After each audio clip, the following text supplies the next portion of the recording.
So the experiences that I'm going to relate, the way that they relate to the Upanishads, I don't know too much about the Upanishads. I finally read them. I hadn't read them for 30, 40 years, and I finally read them again.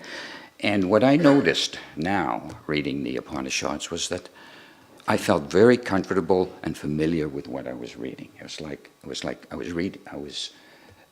friend was describing to me the experience of pure consciousness, the experience of unboundedness, the experience. And over again, the Upanishads went to the, Purusha and what the absolute really is. And it has a profound effect when you're reading, don't take this wrong, but when you're reading your own experience, it's coming back at you. And the Upanishads is kind of like a description of your consciousness, my consciousness, everybody's consciousness. But you know what we really want out of all this experience, all this meditating we're doing, and all the asanas we do and everything? We want the benefits. Who wants CC, GC, UC? What the heck are those? We want the benefits. What's the content of those experiences? What do we get? Well, fortunately, the benefits of those experiences are the experience. That is the experience. So if you gain knowledge, that's neat. You know something. You get something in the bank. Just having a bank account, a big one. As soon as you realize you have just having it without any use of that bank account, it's rewarding. That's kind of like an early state of consciousness. You got the bank account, but you don't know how to use it. You don't have the access codes. Maharishi hasn't come along and given you the techniques yet. So you can't spend any of it. But just having the bank account, that's what pure consciousness, everybody has it. Everybody has pure consciousness. How could you not have it?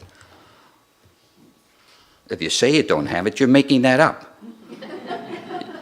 You're fooling yourself. Now, once pure consciousness wakes up a wee bit, and by that I mean you don't just kind of see it or know it in the background. It's kind of a witness. You have no relationship to it. Let's say something starts happening to pure consciousness. It shimmers a little bit. It shakes a little bit. It gets bigger. It's more pervasive. It's always there. And then at that point, at least for me, I started saying, what the heck am I experiencing now? What's going on? This is neat. This is fun. And then you start seeing qualities to this consciousness. Like a little bit of bliss, say, a little bit of light, say, a little bit of shimmer, say. And what I've noticed over the years is that these little experiences that maybe 30 years ago were just little experiences, they were the start of what was going to come and wake up into full-fledged other experiences. Doesn't matter how small they are. And while you're having these experiences, you say, oh, this was just a twinkle, this was just a shimmer, this was really nothing. But those are the pre-states of a much bigger light, a much bigger knowingness, a much bigger knowledge, much bigger everythingness, And I love the Upanishads because, or I re-love them, let's say, in the sense that you don't end up with nothing when you get Brahman. You end up with everything. And I assume, and certainly the experience, whatever experience I have, has shown me that the experience of pure consciousness doesn't stay inside. The Upanishads talks all about how there's this see-throughness to the outside, or this experience of knowingness or knowledge that goes from deep inside to the outside. And this experience of Purusha in the heart as a secret is only a secret until you know it. It's not a secret after you experience it. Once you experience the feeling of Purusha, Mother of Divine also sits in the heart. Everything sits in the heart. But it's only in the heart as a doorway, let's say.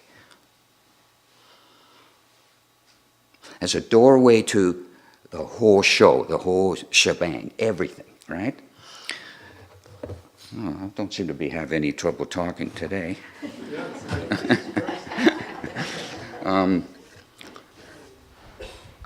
I've always been a greedy dude. I want everything. Ask my wife.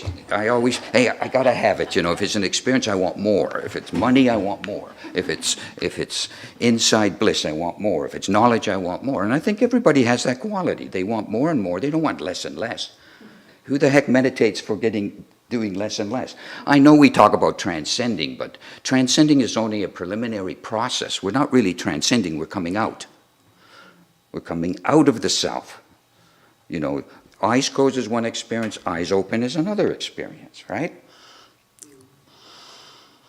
If you have pure consciousness when eyes open, it's called unity consciousness, unified consciousness. If it's with eyes closed, then you're having a great experience, and we go to the dome and we meditate so that we can have an experience that extends from the inside to the outside as one continuous see-through experience of pure consciousness. Then it's called unified consciousness. Then it's not called cosmic consciousness anymore. And the Upanishads is about unified consciousness, all the layers together. Now, it's kind of interesting point here is that in order to have unified consciousness, all the pieces of consciousness, all the layers of consciousness, the knowledge, the divine levels, the relative, all have to be joined. That's what unity means. They're all there and they're all joined.